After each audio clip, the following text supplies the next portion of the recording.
inflation is a very, very powerful system of, well, rich people getting richer.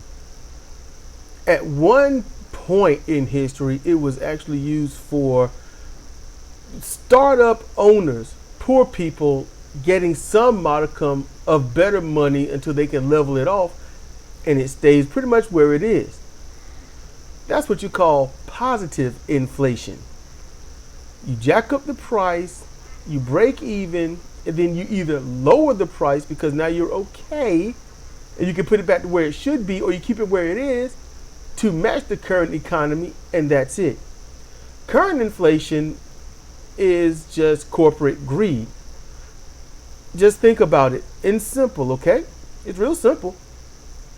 If you make a profit of, let's say, $100,000 a month, and you realize your profits are about to drop by 5,000 because of the pandemic, so then you increase your profits, the cost of the item from what it is to up to 4,000%, because you want to cover that cost, get more money, and that's pretty much it. They're on record for saying it. You can do the research and find it. They're on record for saying we jack up the prices because we can. This is a bipartisan allowance. Republicans and Democrats both allow the price gouging. Oil companies, the price of oil, well, gasoline shouldn't really go up at all. It helps pay for all infrastructure, but when the price goes up, that's them. That little bit of tax at the end of the pump that you see, that's infrastructure. Everything before that is them. The $4.98 or $5.95, that's the oil industry. That 0.7, that 0.9 or 0.8, and in some few cases, if you can still find it, the 0.5, that's infrastructure. They increase the price because they can. The pandemic, which isn't over, still allow people to stay home. See what actual life is like. Instead of always being away from the one that you allegedly love, now you're always around them. And that led to people learning about each other for once. And that sort of did a number on marriages. That did a number on travel. That did a number on all kinds of things. And because of that, because nobody in general wanted to, well, stay inside, do what they need to do, give it 3 weeks to a month, no contact, no social interaction, no nothing. Because people didn't do that, the pandemic prolonged. Tribalizing and politicizing the pandemic prolonged everything to the point of where it is today, where basically we are in the stages of give up and just see what happens.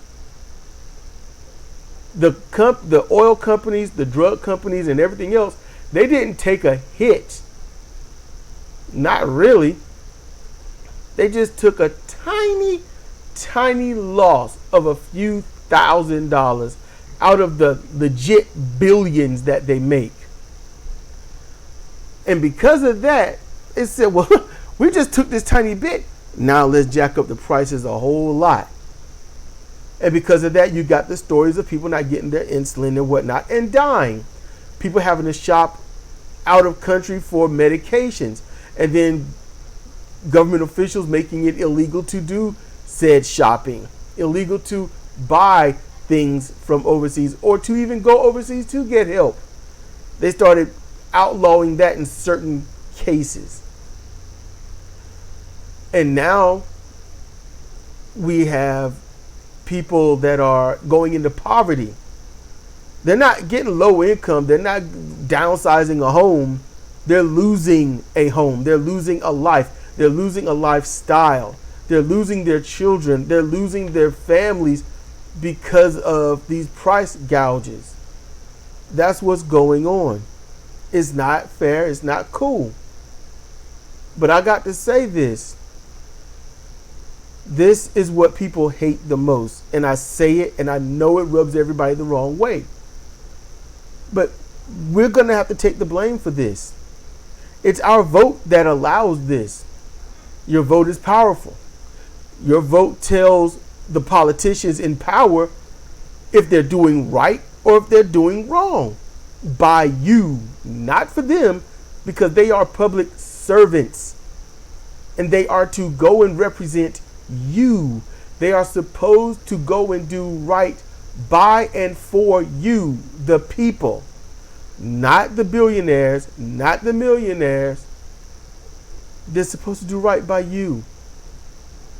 So, when you go to the polls and you vote R or D, red or blue, you are legitimately voting for everything that is happening right now that you're not happy with.